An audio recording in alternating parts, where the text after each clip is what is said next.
Meeting of the Batavia City Council for Monday, August 3rd, 2020.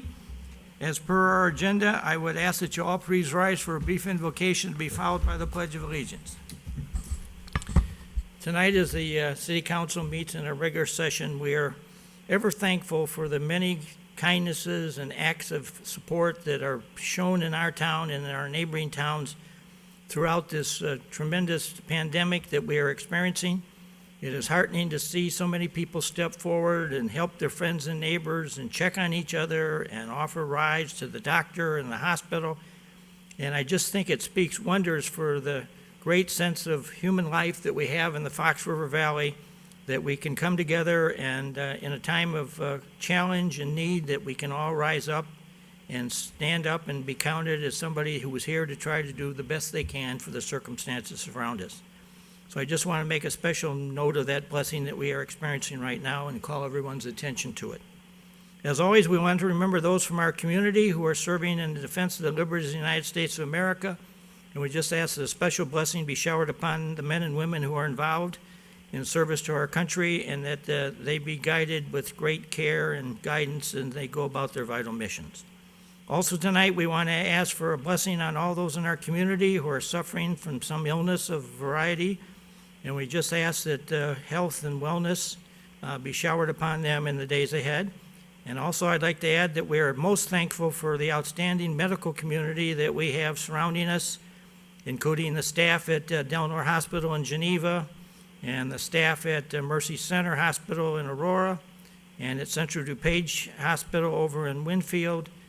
We are very, very blessed to be surrounded by outstanding medical practitioners, and our communities are better for it. Tonight, we ask for guidance and understanding as the council goes about the items of business before us, knowing that in the hearts and minds of each of us, we are here to do what is in the very best interest of our community. We ask for all these blessings. Amen. Alderman Wolf, you want to lead us in the Pledge of Allegiance? I pledge allegiance to the flag of the United States of America and to the republic for which it stands, one nation, under God, indivisible, with liberty and justice for all. Ask the city clerk to please call the roll. Miller. Here. Rosado. Here. Beck. Here. Knopp. Here. Jansit. Here. Wolf. Here. Barron. Here. O'Brien. Here. Callahan. Here. Meitzler. Here. Malay. Here. Ewer. Here. Cerrone. Here. McFadden. Here. So I believe we have everybody either here or on the phone. So we have a complete council in present. Moving then to item number 4, which is a reminder to ask everyone to please use the microphone if you're going to speak before us tonight. And certainly, as you know, we are broadcast live and then replayed on BATV, and our cameraman or our technology person is in the closet there running this. So we will be on the air, and we want to make sure that everybody is heard as they go about their presentations tonight. Moving then to item number 5, our items to be removed, added, or changed on the agenda. Alderman Chanzit? He's on the air. Dan, do you have anything for the agenda? Any changes? Your Honor, I am not. And actually, I had asked Laura and Peggy to present in my absence. Do you have something to present? No, We have no changes then, okay. So then we move to item number 5, which is the presentation of the consent agenda. Dan, are you able to do that? I am, but is it possible someone else in the room can do it so maybe the audio sounds a little better? Alderman Wolf's raised his hand. He says he'll do it for I you. can take care of it. Okay, Thank you very much. The consent agenda reads as follows.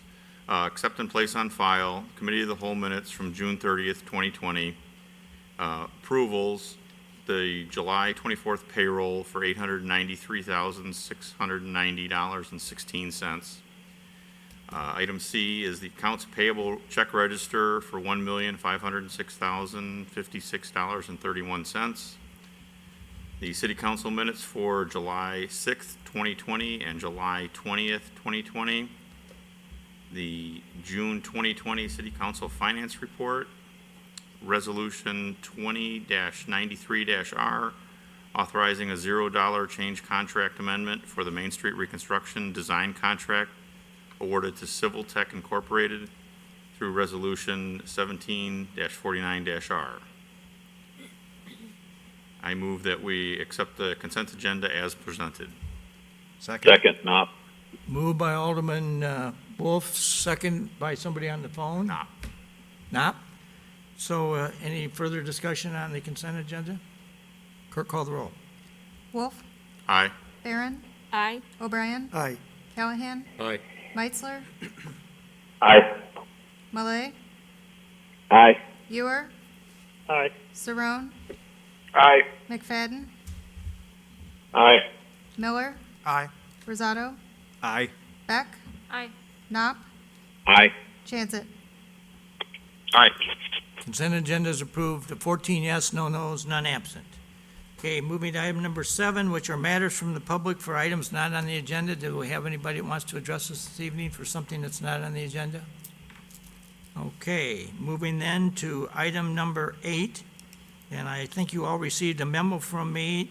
We need to reappoint or appoint some folks to the Batavia Plan Commission, and so at this time, I'd like to ask for your confirmation of Amy Moore as a new member of the Batavia Plan Commission, replacing Jean Schneider, and to reappoint Sue Peterson and Joan Joseph to the Plan Commission for terms to expire on 6/1/23.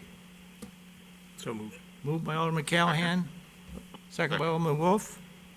Any discussion? Clerk, call the roll. For items on the agenda, do we have anybody who wants to address? Callahan, Aye. Meitzler, Aye. Malay, Item number 8, I think Malay? we received a Aye. need to Ewer, reappoint some Aye. folks with the Batavia Saron? Plan Commission. So at this time, I'd like Aye. McFadden, Amy Moore as Aye. a new member of Miller, the Batavia Plan. Aye. Rosato, Aye. Beck, Aye. Knopp, To the Aye. Chansett, one is Aye. Wolf, Aye. Barron, Aye. O'Brien. Aye. Motion. Motion's approved, 14 yes, no no's, none absent. Moving to item number 9, which is reappointment of Sarah Harms to the Batavia Plan Commission for a term to expire on 6/1/21.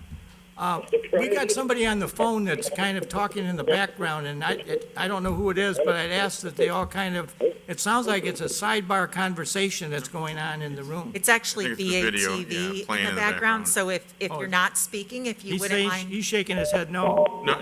No, it's somebody that's watching the meeting on their phone or Right. with their phone on, and we're just hearing the meeting playing in the background. Oh, okay.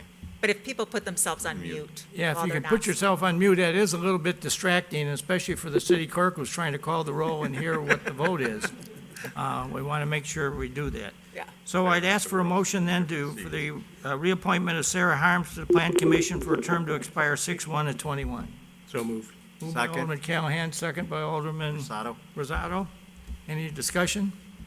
Clerk, call the roll. Callahan, Aye. Meitzler, Aye. Malay, Aye. Ewer, Aye. Saron, Aye. McFadden,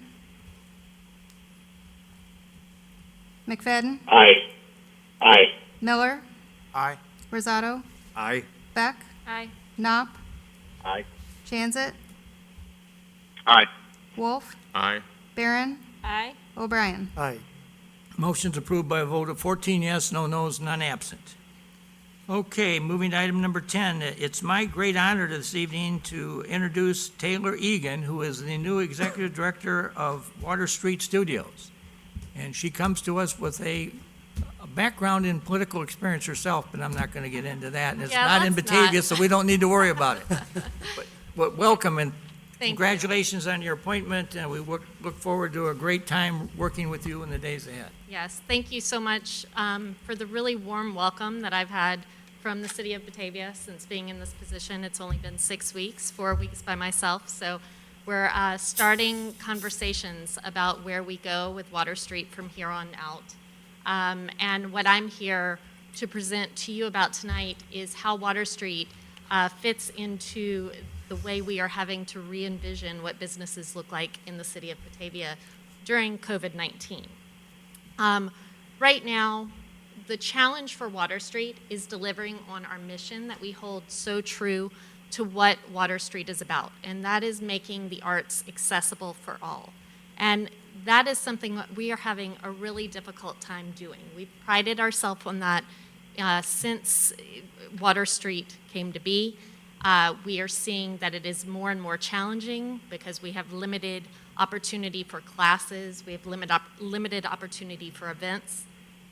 And this comes at a time when art is so central to what we need. We have had, throughout the nation, right, we've had limited opportunity to be exposed to the cultural arts, whether it's through music or through film or through a gallery in-person experience. We've been limited from that, and this is a time that we need it most, right? Art is a series of it produces expressive responses, right? Art takes subject matters that are really difficult and takes times that are really difficult and translates those ideas into images that create community conversation, and that is so needed, especially during COVID. I think we can all agree that the traditional business model for businesses across the country are just not working. We are in a position that we are each having to reevaluate what we as a business can do and how we can make up the revenue that's been lost during COVID. This is an example of what Water Street has experienced. Galleries across the country have experienced a 73% loss of gross profits. This is an example of March through August of 2019, so a typical year pre-COVID. March through August on your right is this year.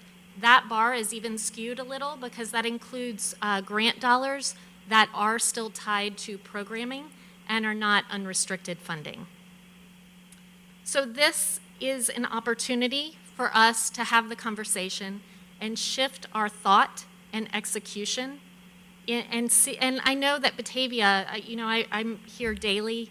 I come to the farmers market every week.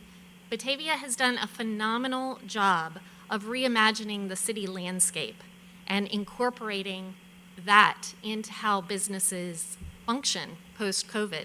What you've done for restaurants is phenomenal, but now I'm looking for where Water Street fits into that picture. If you look at any model of a community that has made art a central focus, a vibrant art scene automatically translates into a thriving community. There are several reasons why, and I've highlighted a few. Arts are intertwined with 9 out of the 10 city development topics, whether it be public safety, energy, environment, community infrastructure. Arts add 5 times the value to the national GDP over agriculture and construction. That fact blew me away. Think about where our city focuses. We focus on construction. We focus on those dollars, right? But arts generate 5 times the value. Communities with goals of creative placemaking, public art, see higher GDP growth. And what blew me away was every dollar that a community spends in nonprofit arts, they will get $6 back in tax dollars. Beyond that, art transforms spaces into places. It encourages experiences, bringing neighbors together. Batavia is so, I believe, Batavia, one thing that makes Batavia very special and the Tri-Cities in general very special is people who are born here want to come back here. And art plays a real part of that creating community that people want to set roots down in and come back and raise their families. And I think that as a community is what we want to see.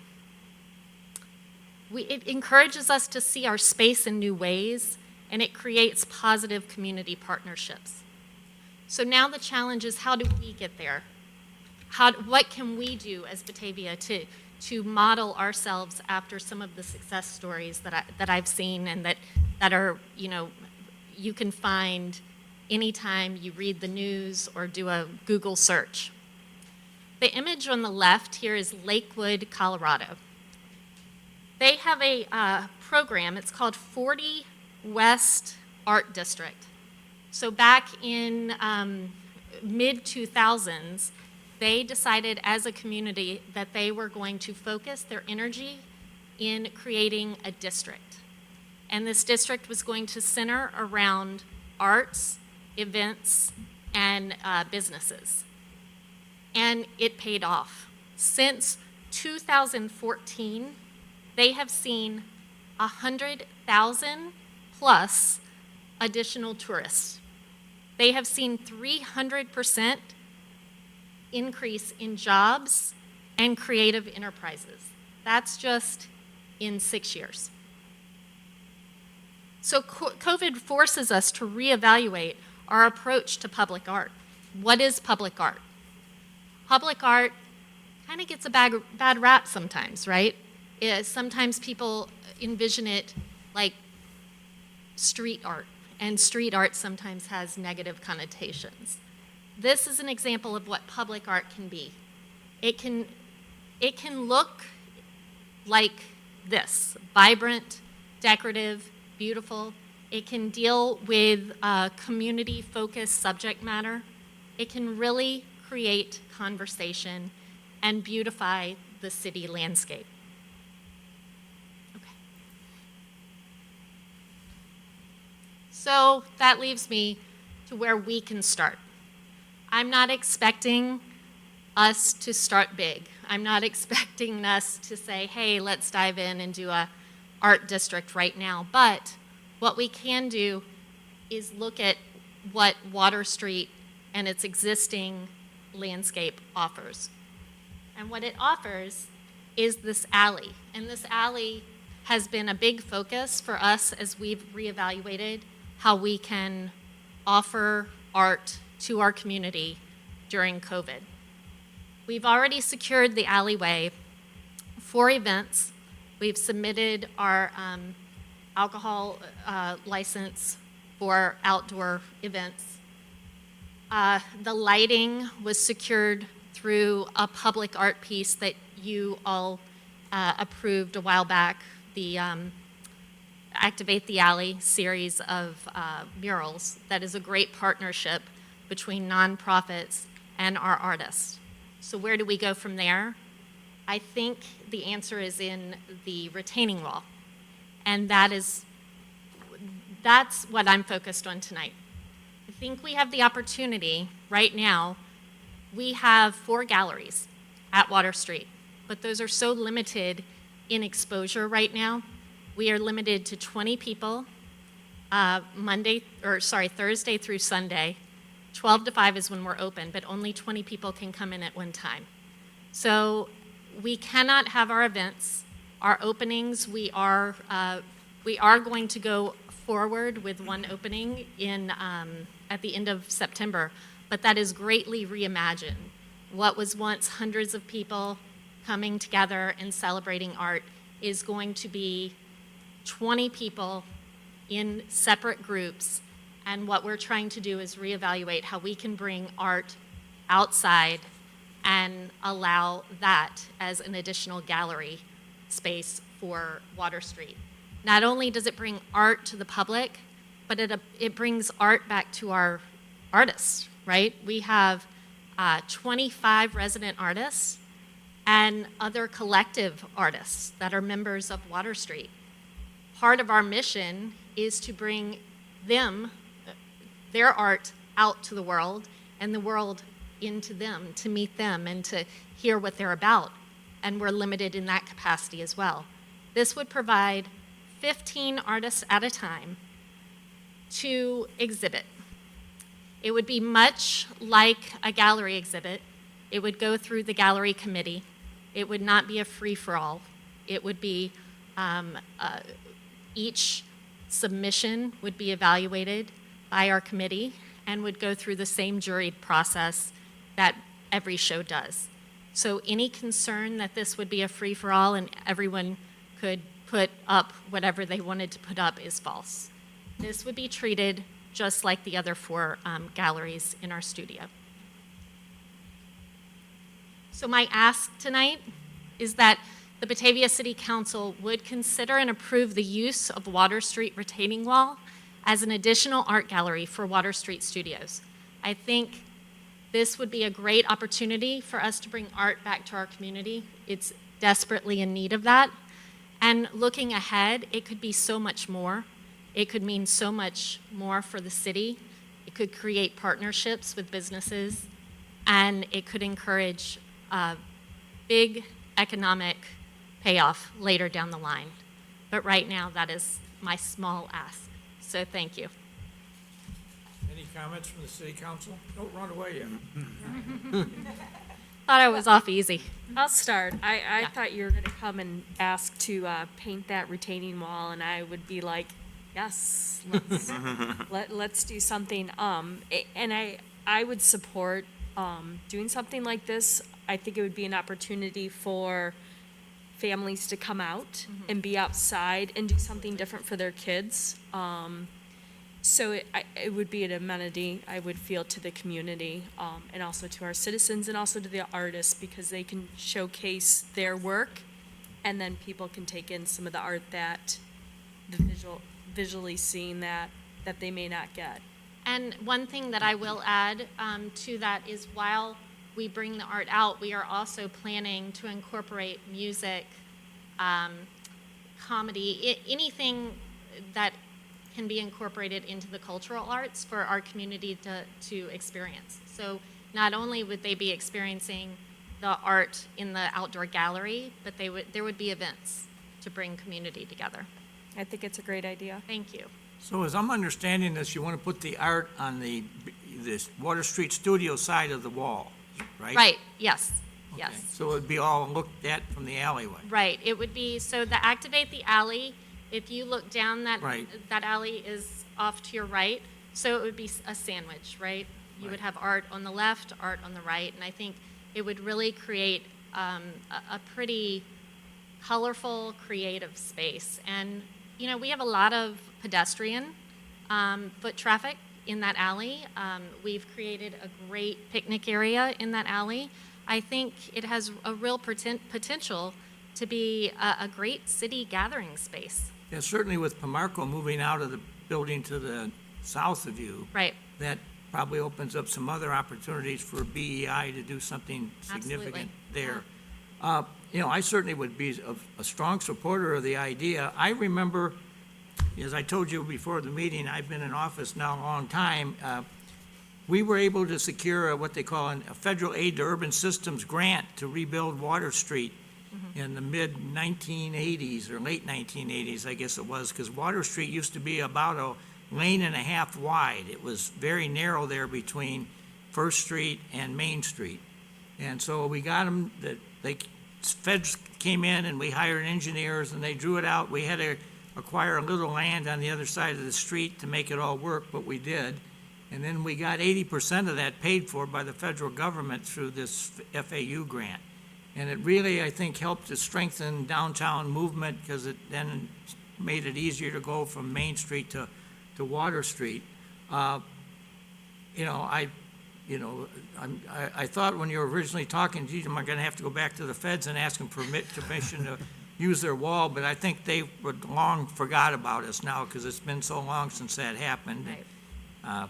I serve as chairman of the committee in Chicago, which gives it out, so I don't think we're going to have any problem. Let me Well, just that's say good. that. That's good. I think, you know, I want to think about the here and now, but part of my presentation, I really wanted to encourage us to think later down the line. And I know that there is some proposed development for that area, and we do have the potential of creating an artistic, I mean, Batavia in general is a very artistic, creative community. And I think we have the opportunity to embrace that and focus in on one area and possibly create art district feel at some point later down the line. You know, that area has a couple of things going for it that I've talked to the Historical Society a couple times about potentially putting some kind of a signage or plaque up. Probably the most interesting one is that the Academy Award statue, the actual award that's given away in Hollywood, was made by Shumway Foundry right behind you there on Shumway Avenue, just to the east, to the east of where your buildings are. The building was all tore down, and it's the open area there that's right across the street from where the city's new water treatment plant is. But for many years, the Academy Award was made in Batavia. And nobody knew it. It was kind of a deep, dark secret because they were all afraid if somebody found out, they'd break in and steal some of the awards or whatever have you. So that was, so, you know, we can say, wait, we used to have the Academy Award made here. And then interestingly, if you, so you couldn't go there directly, if you went down to Main Street, and you go out Main Street to Harrison, which is right before you get out there to where Old England Foundry used to be. If you go south on that, you come down to the corner of Harrison and Walnut, and at that corner was a family-owned greenhouse folks were named Sikora. And in that greenhouse for many years, probably from the 1940s through the early 1960s, there used to be a railroad track that ran right alongside the west side of that greenhouse there.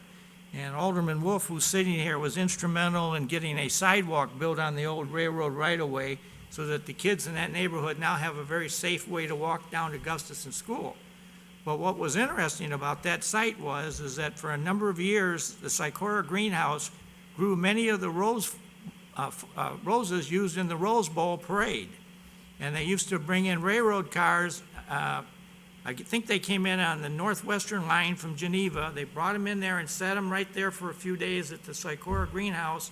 And the Sikoras and their son-in-law, Bob Kleina, who was an alderman for a while, would grow all these flowers, load them up on the railroad cars, and then they'd take them down to the Burlington line in Aurora and drop the cars right on the Burlington and go right to Anaheim, California, where the Rose Bowl is. Pasadena. Pasadena, okay.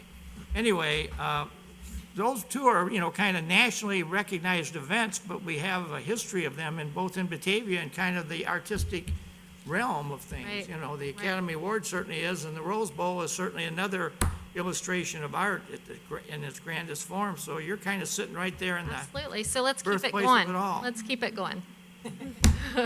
so, I would say congratulations on your Thank you. appointment and welcome to Batavia. Thank you. And I would fully support that. would we like to make a Great. motion to grant permission? Do we have to have any conversations further about this? I'd make a motion. Staff's already looked at it. I'll second it. Moved by Alderman O'Brien, second by Alderman Wolf, that we give Water Street Studios the power to use the wall for art decoration. Is that good enough? That's great. I consider that a successful night. Thank you so much. Alderman Beck, did you have something you wanted to say? Yes, just wanted to thank you for kind of continuing to evolve the Activate the Alley idea and being so creative in bringing the arts out. I think it's going to be a fantastic addition. And Taylor and I met a couple weeks ago, and she told me about this plan and the hope of having these outdoor events out there as well.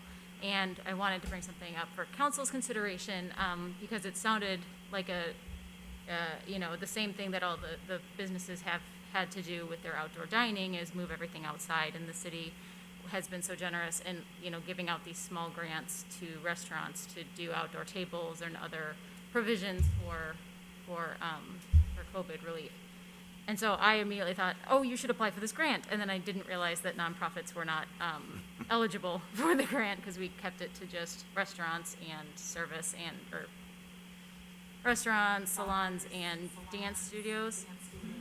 So, and this could be a conversation for another night. I just wondered if council would like to entertain maybe extending it to nonprofit cultural centers as well in our town to kind of help them expand at a time when obviously, per the graph in one of the first slides, there's not a lot of extra cash going around to do stuff like that. So I don't know what the process is for that, but I just wanted to bring it up. I'll join Abby with that.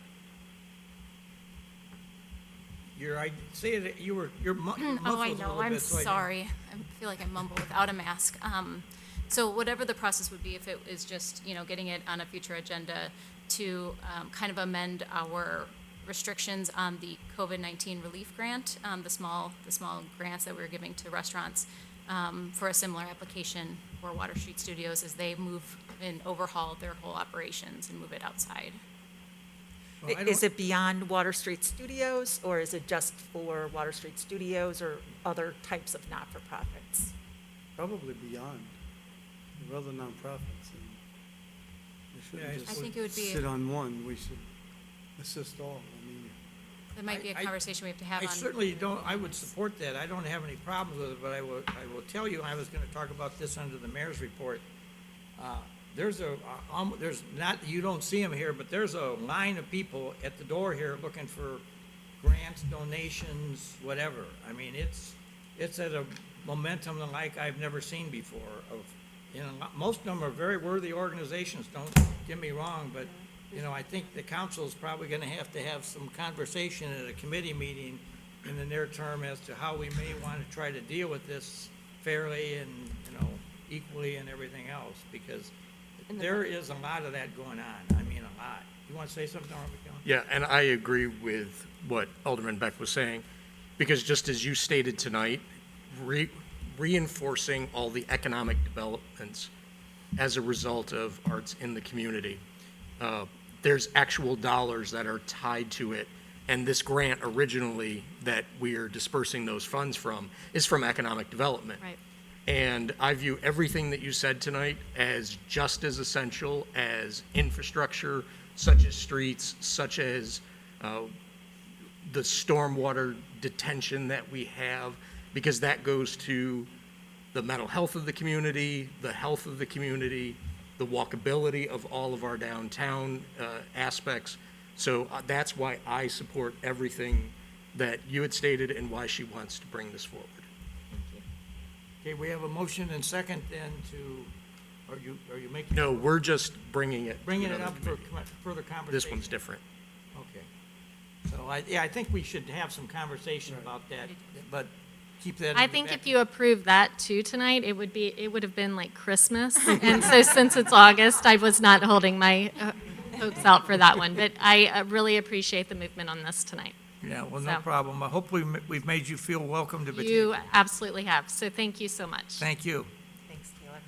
All right. We need to vote on We need to vote on that. the motion. Okay, Use the wall. we have a motion and second to approve the utilization of the wall by Water Street Studios. Any discussion? Clerk, call the roll. O'Brien, aye. Callahan, Aye. Meitzler, Aye. Malay, Ewer, Aye. Saron, Aye. McFadden, Aye. Miller, Aye. Rosado, Aye. Beck, Aye. Knopp, Knopp, Aye. Jansit, Aye. Wolf, Aye. Barron. Aye. I Motion believe that's approved. 14. 14 yes, no no's, none absent. 13 and a half. Okay, moving to item number 11, we're very honored to have the President and CEO of the Batavia Chamber of Commerce with us, Margaret Perot. Mayor, good evening, everyone. I want to say congratulations to Taylor. With her and Sherry Wilcox, I am gaining seniority by the day. I love it. With you saying you've been in the position for 6 weeks, I've been in the position 10 times that. So just want to state that. So thank you all for having me tonight. I wanted to say as COVID continues to impact our business community, the Batavia Chamber is working hard to support our chamber members and our town. We are encouraged as we watch our businesses pivot and march forward. With our new businesses opening, we are happy to say that there are new businesses. Yes, there are new businesses opening. It is especially exciting to witness the vision and fortitude of our business community. We have had 3 ribbon cuttings in the last month and are excitedly planning more in the upcoming months. I continue to be in close contact with our neighboring chambers and regional chamber executives as we are sharing resources and ideas to fortify our communities. The Chamber has committees that are meeting regularly to provide support to your business community. The Chamber's Economic Revitalization Committee is meeting to determine what local businesses need now and how to help them in the next 6 months. Since April, 38 educational seminars have been supplied by the Chamber on topics such as safely reopening, grant funding, workers' compensation, how to close the deal, and legal updates, among others. I have invited representatives from one of our committees to speak tonight in a minute, the Batavia Counselors Collaboration. Maria Kuhn is going to speak to you this evening regarding the terrific services they are providing to alleviate the stress and anxiety that is affecting the residents in our town. But in the meantime, I want to tell you, in the upcoming months, the Chamber will continue to offer networking opportunities along with webinars for our members as they become knowledgeable on what resources are available to them. Some events will remain virtual, but we are pivoting to hold some safely in person. In fact, our harvest celebration with Water Street Studios Alley, we need to find a new spot, so hopefully we could consider that. That would be a really exciting place to move that event to. Some of our upcoming events will be Wednesday, August 5th at 8 a.m. is our not-for-profit forum via Zoom. This is a committed group of not-for-profit leaders that support each other and share resources, assistance, advice, expertise, and good ideas. If you run a not-for-profit, please contact me to join us. On Wednesday, August 5th at 4 p.m., our multi-chamber mega mixer will be held via Zoom, where representatives can meet people from 10 other chambers and provide exposure they need to grow their business. On Tuesday, August 11th at 11:30, the Batavia Women in Business multi-chamber progressive virtual event will provide an opportunity to participate in a terrific networking event with members from 7 local area chambers. On Wednesday, August 12th at 8 a.m., you don't want to miss it, it's our Batavia Chamber Breakfast Club that meets via Zoom. It's a great another networking opportunity, a morning opportunity, to meet potential new customers and build your brand's image. On Friday, August 28th, is our 46th annual golf outing. It will be a scramble held at Orchard Valley Golf Course. If you want to receive fabulous marketing, hole sponsorships are still available, and you can still register to golf on our website at bataviachamber.org.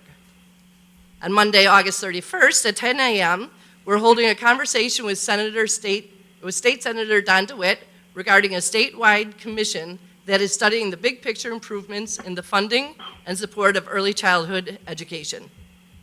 On Tuesday, September 2nd at 8:30 a.m., we're having our update and outlook on Illinois manufacturing, led by Mark Densler, the president and CEO of the Illinois Manufacturers Association. Mark's organization represents nearly 4,000 manufacturing facilities. We have issued out our email requesting for nominations for the next Donna Dallasassi Award winner. Donna Dallasassi was a longtime chamber exec and represented the spirit and the mission of the chamber. So the Donna Dallasassi Award is given to a current chamber member who represents that mission and vision. So if you have somebody in mind that's a current chamber member, please email me your nomination. That person will be honored at the Harvest Celebration on October 7th. The chamber is excited to be offering chamber bucks. These are gift certificates that can be used in town like cash. They're in $10 denominations and can be used at over 50 participating businesses. So if you have a gift idea, or if you need a gift idea, please think of chamber bucks. They can also be used at the Batavia boardwalks. All 8 of them are accepting them. I request that you follow the chamber on Facebook and check our website regularly, bataviachamber.org. And we include pertinent information there, so please follow us. Do you have any questions for me before I introduce my guest? Great, thank you for having me. I want to introduce Maria Kuhn. She is the owner of Kuhn Counseling on Wilson Street in Batavia. Her practice guides and empowers individuals and families experiencing life struggles to pursue positive change. The chamber reached out to Maria in March to see how we could help her during the pandemic. Well, instead, Maria had an amazing idea on how she can help the community. I will let Maria tell you the rest of the story. So please welcome Maria Kuhn.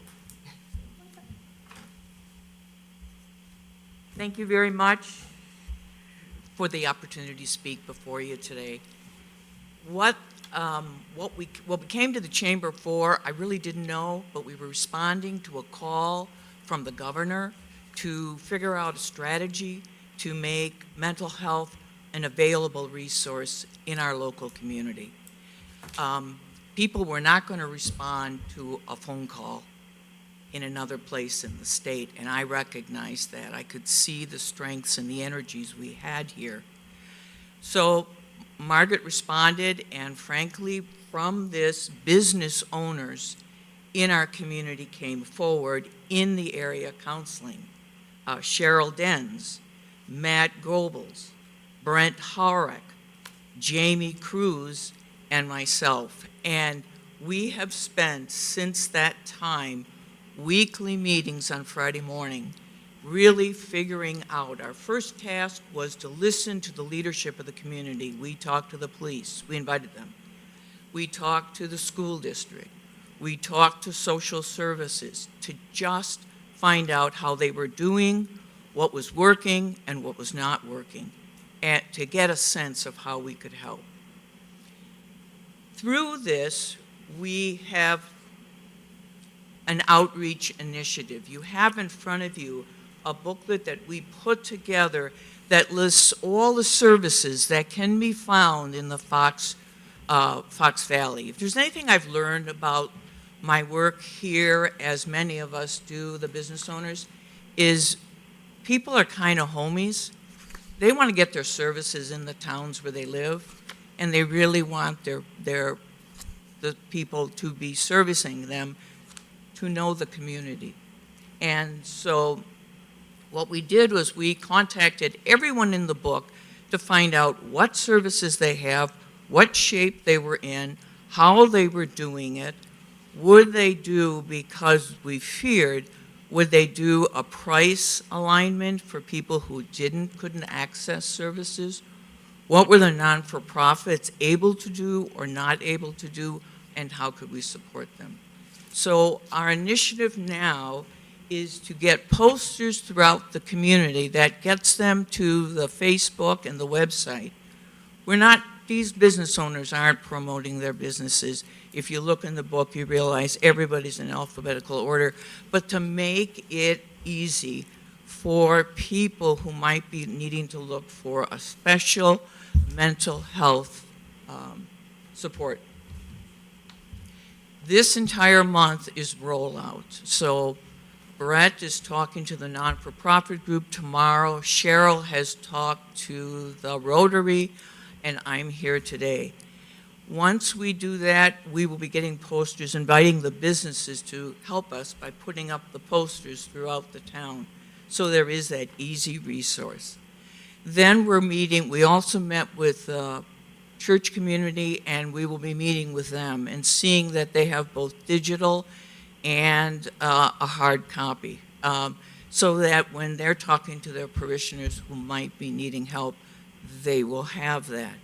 We're also then outreaching all professionals, mental health, doctors of any kind, and wellness groups to also make this available to them, as well as all the non-for-profits. And then we've already got an arrangement with the school district and how they're going to deploy it.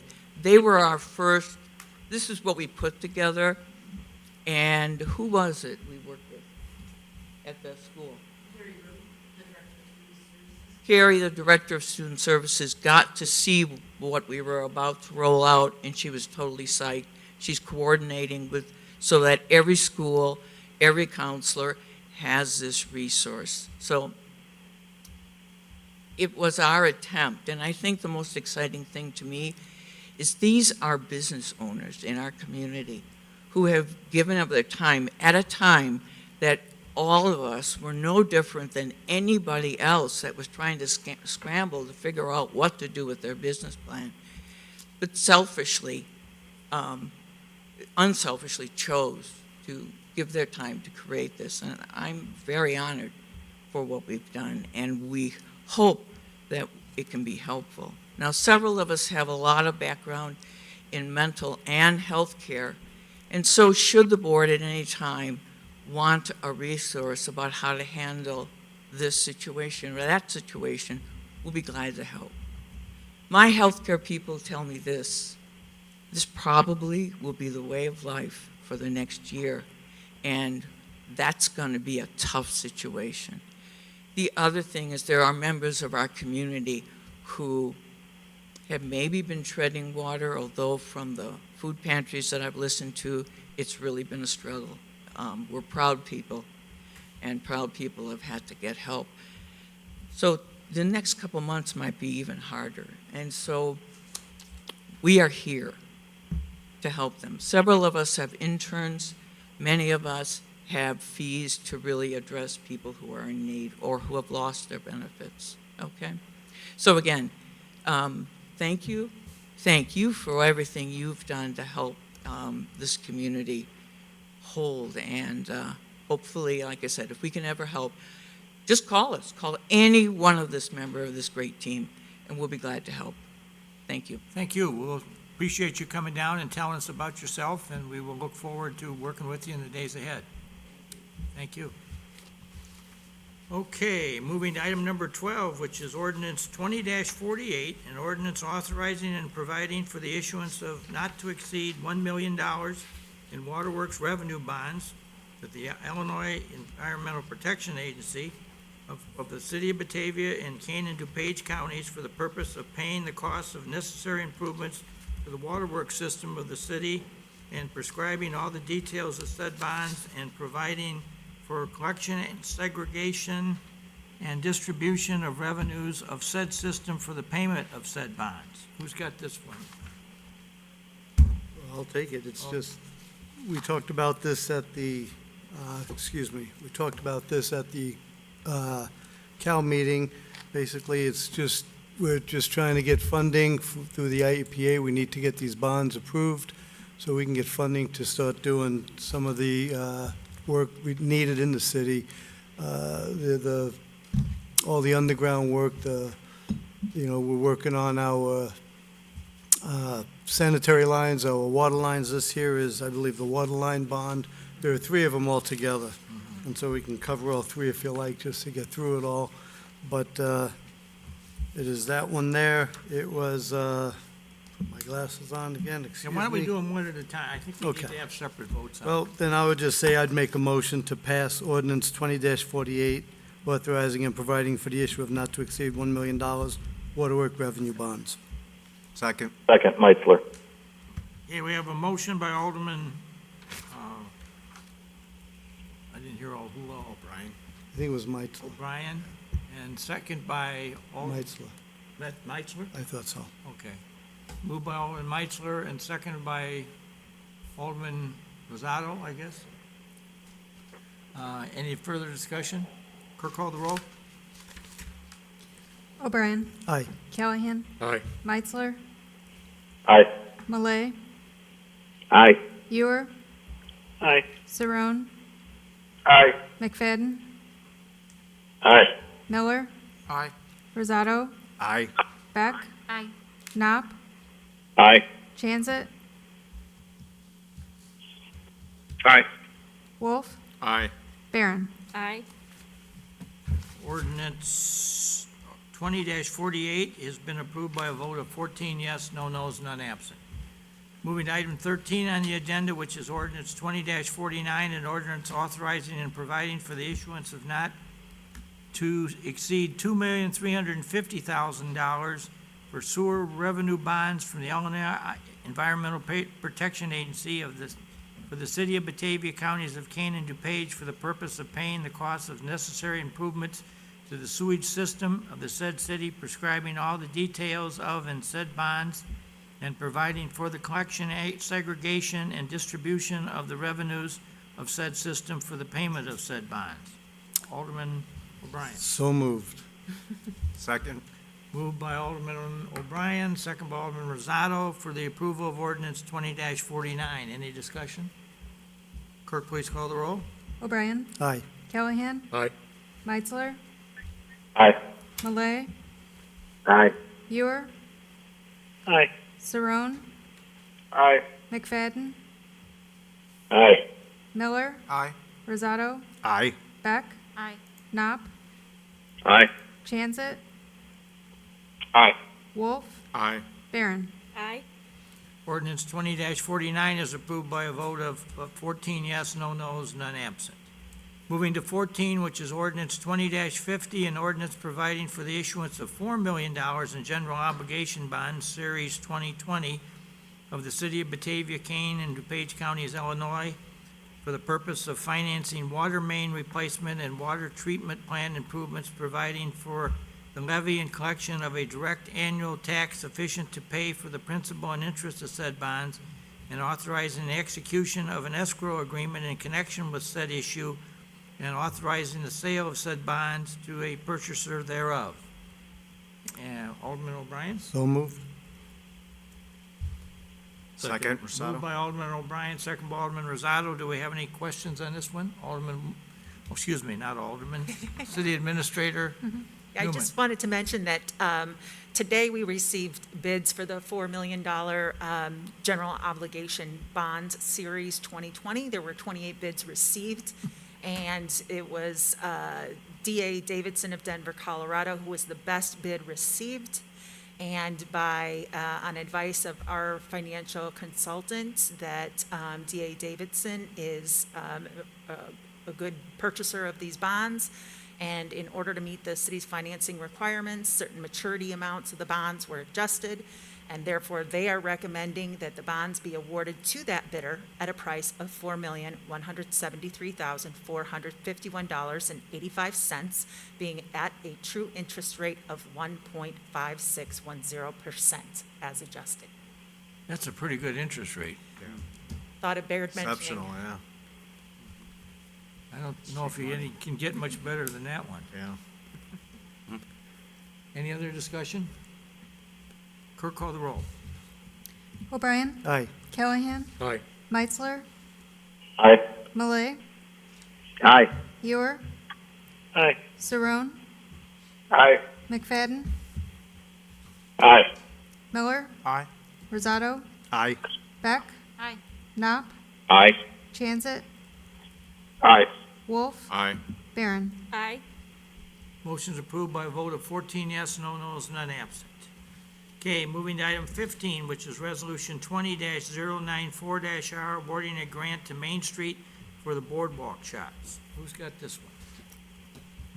Alderman Callahan, you want to take this? Sure, I can take this one.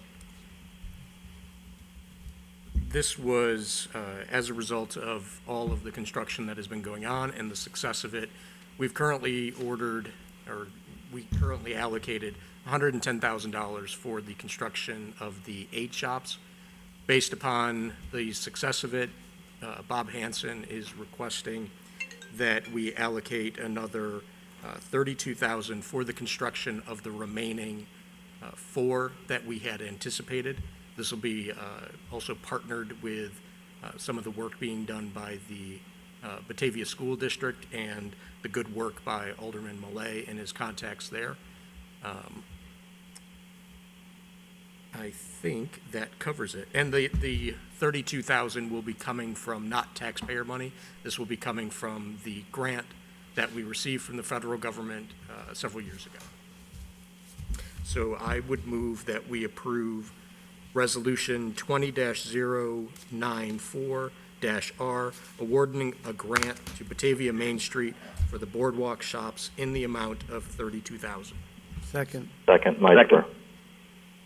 Moved by Alderman Callahan, second by Malay. Meitzler. Meitzler. Meitzler. For the approval of Resolution 20-94-R for the $32,000 grant for Batavia Main Street Boardwalk shops. Or, yeah, grant to Main Street of Batavia Boardwalk shops. Any discussion? Your Honor, you know, Brian? this is a real deal. I mean, it's unbelievable. These shops are really constructed very well.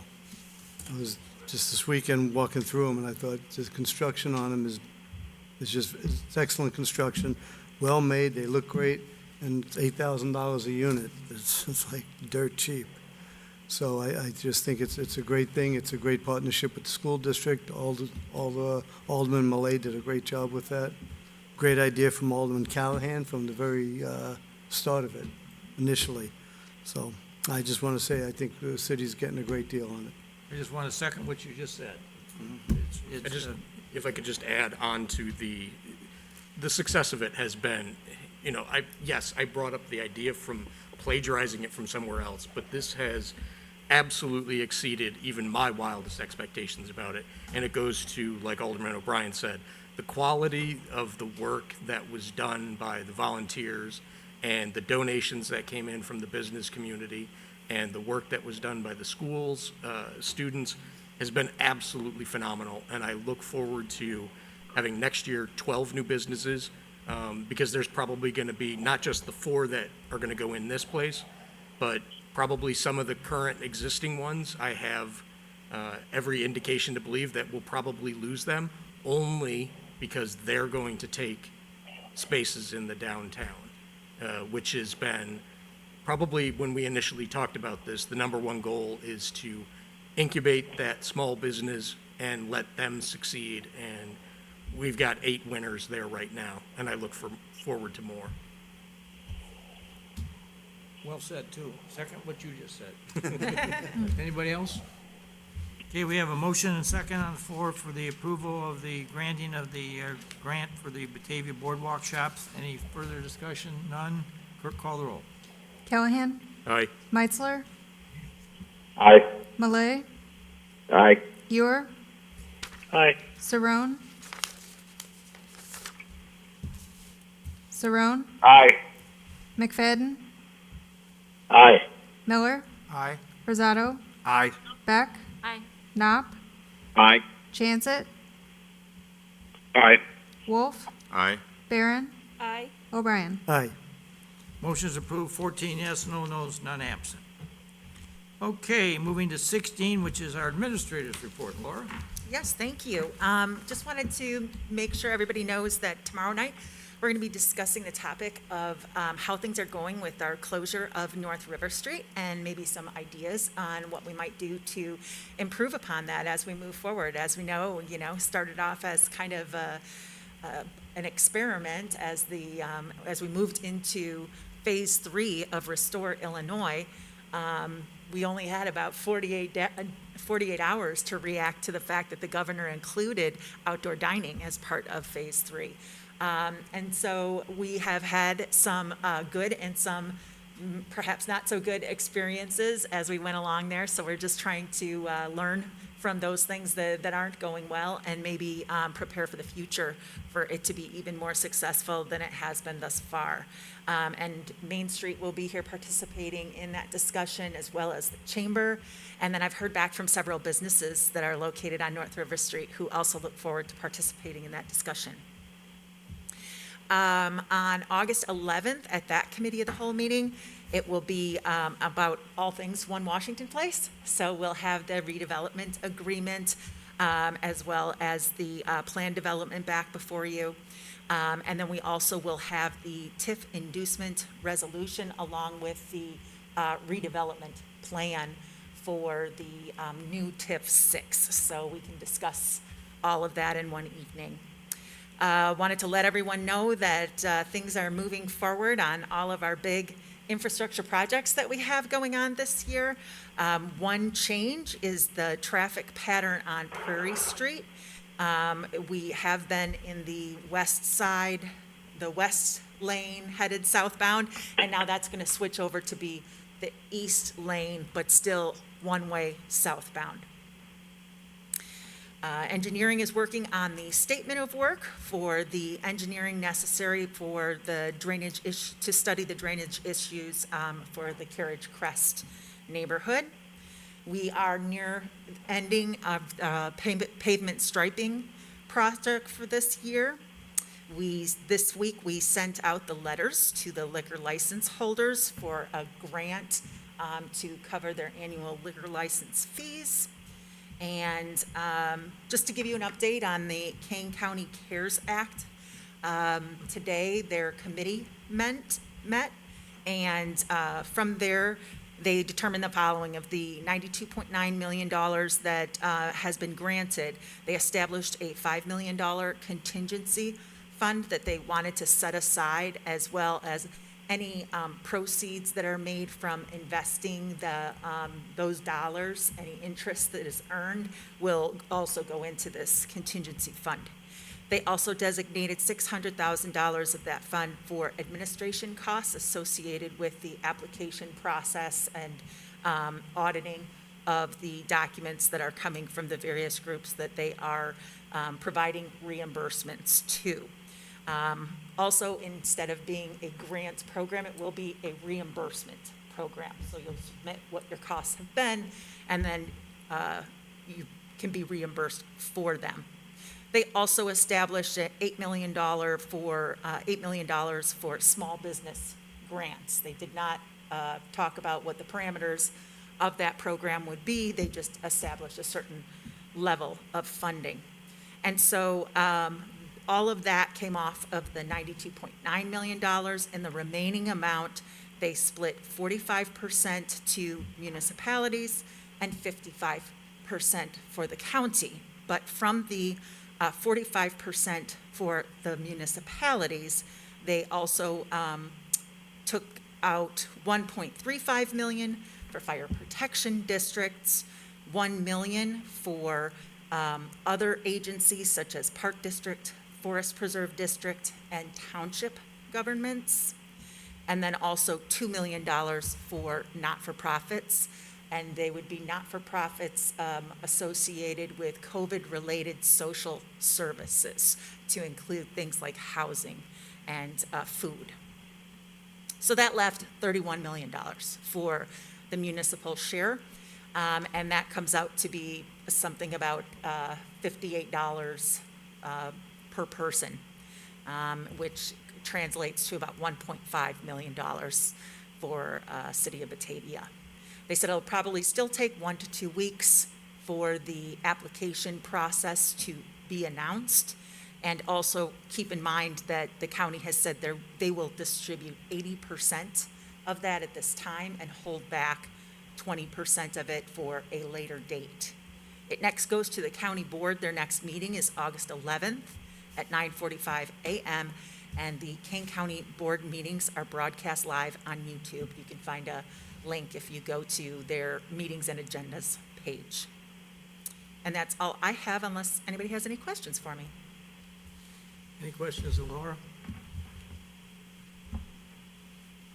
I had the opportunity this afternoon to go up and sit at this meeting that she just reported on in my roles in local mayors associations and whatever. I was asked to come up there.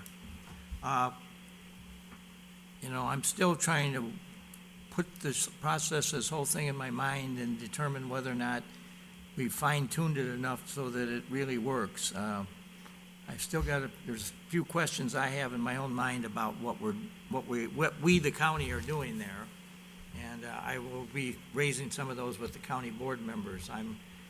One concern I have is I'm not sure if we really have the population numbers right. And a concern I have specifically is if we're going to start giving money to fire protection districts, then I'm going to be a strong supporter of the idea that the Batavia and Countryside Fire Protection District get its fair share, because we've got some significant population groups within the Batavia and Countryside Fire Protection District, specifically Mooseheart, which is probably well over 300 residents in some form or fashion down there.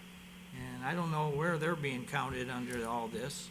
And then we have some areas, most of our fire district that we now have is left mostly on the west side of town. And so I'm thinking we could have another 200 or 300 people out there. So if we're going to start divvying this up, we should be getting some more money beyond what the city's share of this is. Because, of course, our fire district is what they describe as a paper district. In other words, they collect the money and then pay we, the city, the money, and then we give them the protection of both fire and ambulance to their prescribed boundary lines, which are, been there for 60, 70 years in some instances. So, at the end of the day, I guess I'm not seething mad about it, but I think there may be some fine tuning to the whole process that needs to be addressed before we kind of get to the final line of it. All right, moving then to committee reports, Public Utilities, Alderman Ryan. Tomorrow night, Your Honor, we're going to talk about installation of small photovoltaic systems and task order number 6 with Avant Energy. Okay. Community Development, Alderman Callahan. I don't believe we have anything for tomorrow. City Services, Alderman Wolf. We don't have anything on the meeting for tomorrow night, but just want to remind everybody that brush pickup restarts again in August. Government Services, Alderman Chanzit.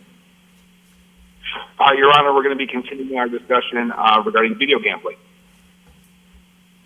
Okay. Anybody else have any other business or questions, or Alderman Callahan?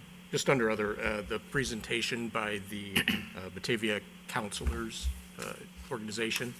I did receive a message from the very talented production department, and she wanted me to advise that there is no website at this time, but there is a Facebook page, Batavia Counselors Collaboration, that people could find. And maybe if we could, the PDF that's out there, that we could just promote that out until that lists all the links. As this group has obviously discussed over the years, mental health is a big, near and dear to our heart project. Yep. All right. Anybody else under other business? Under the mayor's report, I just got a couple things I'd like to share. Number one, I have the opportunity, as you all know, to play some regional roles, so I get to go and listen to a whole bunch of other mayors sharing their dilemmas and problems and issues that they're faced. I sometimes come out of those most recently and thank whoever that I have the town I have, because there's a lot of places that are in a lot rougher shape than what we are. I mean, seriously, rough shape. And a lot of this all comes down to finances and their revenue streams and how much they are or are not getting.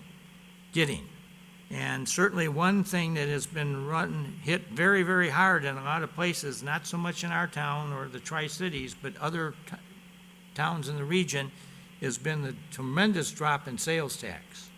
A lot of towns have had big-time merchants just say, we're shutting the door here because there's no buying power left in town or nobody's buying anything, so we're just shutting the door and leaving. And then trying to get anybody else to come in and fill their gaps is hard to do. So there's that. Then there is a very interesting question developing out there amongst the mayors at least about what is the current status and the future status of the state income tax revenue. And going back to the Constitution of 1970, the state deemed that the cities would receive 12% of the state income tax to be distributed on a per capita basis. And for a variety of reasons over the last 50 years, since 1970, that number has dropped. And I guess it was by some actions or inactions of the Illinois General Assembly that happened. It was under a variety of governors. You can't blame it all on our current governor. It's been going on for quite a while. But it would appear that what we said we were going to do in 1970, maybe about half of what we get today. And now there is some serious concern out there as to, in the next 5-6 months, as we go through an election and some other things, and whether hopefully not we can, conquer Corona and get it out of our lives of any magnitude. There's some serious concerns about how much money any city, including Batavia, may be getting in the near term here from specifically the state of Illinois or the federal government. And everybody looks at all the programs and all the money that's been given out, and I certainly don't have any problems with what they're trying to do, helping people through the Corona issue. But as some people have said, the state of Illinois was in pretty rough shape before this all started. And now they've spent a lot of money that nobody seems to be able to figure out where they got it from or have it. And that's probably all going to be on the ledgers as something that's going to be past due. So, I guess the conventional wisdom is none of us should sit here in any city in the whole area, in the whole state of Illinois, and think that there's going to be a big flow of new cash coming at us from the state government or from the federal government, because looks like there's a lot of empty-ended questions out there about who's going to do what and where the money's going to come from. I feel very fortunate that, at our last meeting, we issued, we were able to take advantage of over $1,500,000 in motor fuel tax that we had on the ledgers with the state of Illinois, and we got our program bid out, and we got that awarded, and you're going to be seeing that work in progress in Batavia. So hopefully between that and all the stuff that's already going on, quite honestly, in a time of very destitute finances and problems in a lot of other places, Batavia's been very blessed and fortunate that we've been able to do all the things that we're now doing and have the money to pay for them. I mean, that's the end-all question. And I credit, our finance department under Peggy Colby and our city administration under Laura Newman for closely watching this. But I guess what I wanted to share with you is I'm going to make the prediction here that in about 3 or 4 months, when we're going to be doing the budget, probably in late October and November, it's going to be a real rough year budget-wise. I think we're going to be very reluctant to talk about doing much as far as new things that maybe we think we should do, but we want to do, because I'm not sure until we see the election and see what happens after that and whatever. And there's a couple of things in that election that could have some major financial impacts that we're not sure what we're going to do here. So I'm just fortunate to say that, we've just passed these 3 things tonight on our utilities, and we had the financial ability to do all those, and you heard the dynamic interest rate which we got on them, and I'm sure that in large degree is because we were a solid company or a solid part of the ledger. Was our finances were very strong, and it looked like a safe bet that you could give a very low interest rate, but you could move some money and get something back from it, because there's apparently not a lot of other towns that can do that they don't have to worry about. So we've got a couple things that we've talked about in the budget. One of them I just want to put my 2 cents in about, because I think, and it's not because I have some personal interest in it, but we have talked at the last meeting that we really need to buy a new fire engine, because we have a fire engine in town that's 24 years of age. And for fire engines, 24 years is a long time to keep a fire engine running. And the one we got that's 24 years of age is over at the West Side Station. It's in the far western bay door there, and that's where it's at. And it's, it's still an okay truck, but at 24 years, you never know when the pump's going to give up or the tank's going to crack, or there's a lot of issues. So the boys are drawing up specs, but the nice part about this whole thing is that we don't have to go to the taxpayers or try to create some money in the budget to pay for this. Thanks to the wisdom of the city administration going back many years, we started this fire department replacement fund thing that we collect $1,250 every time we issue a new single-family home permit or a duplex. So I guess we collect $2,500, and that all money is detailed into a special fund that is to be used for nothing but purchase of fire equipment. So I think for the last 30-plus years, the taxpayers of Batavia have never had any of us reaching into their pockets to pay for any fire equipment, because we had enough growth, enough EAV growth and whatever going on here that we had this fund we were constantly adding more and more money to. So I know, I've talked to Peggy, and I don't want to spread numbers around, but we got more than enough money in the fire department reserve fund to pay cash for the fire engine right now. So I hope Alderman Wolf, I think you even made a motion at the last meeting that we should get on with this at the committee meeting. Yeah, I think we need to pursue it. 'Cause Right, well, we don't want to do it. It's not going to be any cheaper if we wait. Right, but the other thing is, the chief wants to wait till he has the specs ready and everything else before we do this. But I want to say that if there's anything more we want to spend any money on this year, we probably should buy that fire engine, because we're in a position where we can do it, doesn't have any impact on anybody. The money's sitting there waiting to be spent for this purpose, and we'll still, after we buy this one, we'll still have a nice balance there that we can put toward another one some future date. So, and we're collecting a lot of revenue into this fund this year with all the new houses we've built and whatever, so we've got a good thing going there.